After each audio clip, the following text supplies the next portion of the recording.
কলকাতা বিমানবন্দরের ভিতরে বাঁকড়া মসজিদে নামাজ পাঠের প্রতিবাদ কর্মসূচি থেকে পিছু হটলেন সিদ্দিকুল্লাহ চৌধুরী।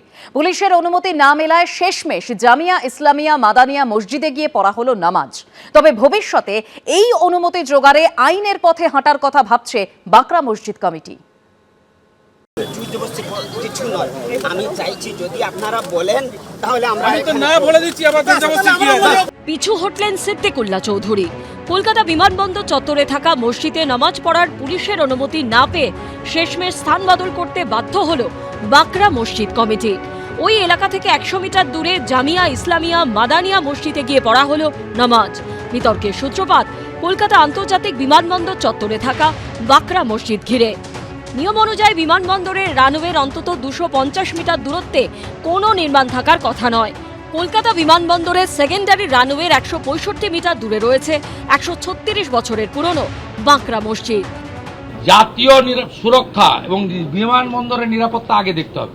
এটা আন্তর্জাতিক বিমানবন্দর, এইখানে এইভাবে খুলে রাখা যায় না। এতদিন কলকাতা বিমানবন্দরের 7 নম্বর গেট দিয়ে ঢুকে মসজিদে যাওয়া যেত, এখন সেই পথ বন্ধ করে দেওয়া হয়েছে বলে অভিযোগ করেছে বাঁকড়া মসজিদ কর্তৃপক্ষ।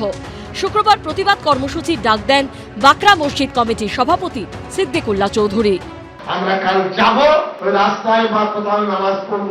এদিন সকাল থেকেই দেখা যায় বাঁকড়া সহ গোটা এলাকা মুড়ে ফেলা হয় কেন্দ্রীয় বাহিনী ও বিরাট পুলিশ বাহিনী দিয়ে। এলাকায় 163 ধারা জারি থাকার কথা বলে বারবার মাইকে ঘোষণাও চলতে থাকে পুলিশের তরফে। বাঁকড়া মোড় এবং তার সংলগ্ন পার্শ্ববর্তী বিস্তীর্ণ এলাকায় ভারতীয় নাগরিক সুরক্ষা সংহিতার 163 ধারা অর্থাৎ 144 ধারা জারি করা হয়েছে।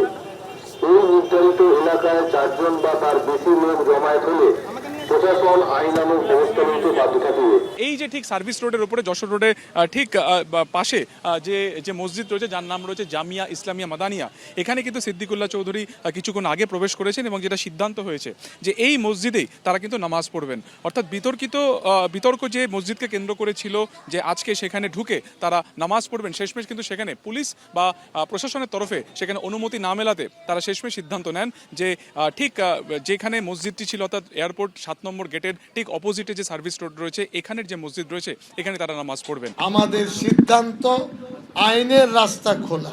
নেক্সট স্টেপ এক হলো আদালত, আর একটা হলো অফিসিয়ালি চিঠি রাজ্যবাসীর পক্ষ থেকে, সেটা কমিটি আলোচনা করে ঠিক করবে। এই ঘটনা ঘিরে সুর চড়িয়েছে বিজেপি। ওই হাই সিকিউরিটি জোনে নামাজ না পড়তে দেওয়ার জন্য সিদ্দিকুল্লাহ বাবুর কেন এত রাগ? এর পেছনে কোনো বিদেশি শক্তি কাজ করছে না তো? সেটা কিন্তু খতিয়ে দেখার দরকার। পরিকাঠামোগত উন্নয়নের প্রশ্ন, ফলে নিশ্চিতভাবে সকলের সহযোগিতা সবারই কাম্য, কিন্তু দীর্ঘদিন ধরে যদি কোনো আচার ধর্ম বিশ্বাসের জায়গা থাকে তাহলে সেখানে যারা যান তাদেরকে কনফিডেন্সে নিয়ে ঐকমত্য এবং সহমতের ভিত্তিতে যদি গোটা বিষয়টা মানুষকে বুঝিয়ে সবাই ইতিবাচক মন দিয়েই সহযোগিতা করবে। এই জল কোথায় গড়ায় সেটাই দেখার।